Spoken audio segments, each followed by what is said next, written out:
ஒருத்தன் சம்பாதிக்கிறதுனுடைய முதல் நோக்கம், நீ ஆபீஸ்ல வேலை செய், சொந்தமா கடை வச்சிரு, என்னமா நீ மேனேஜர் ஆயிரு அல்லது கூலியாள் ஆயிரு.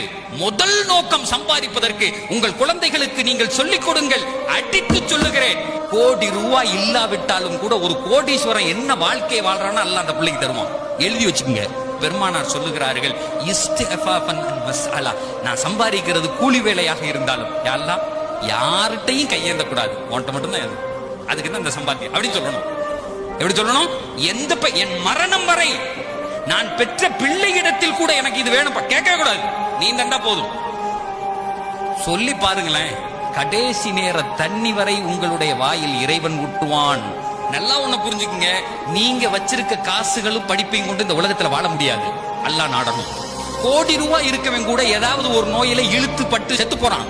அந்த பணம் பயன்படவே பயன்படாது, அந்த அறிவு பயன்படவே பயன்படாது.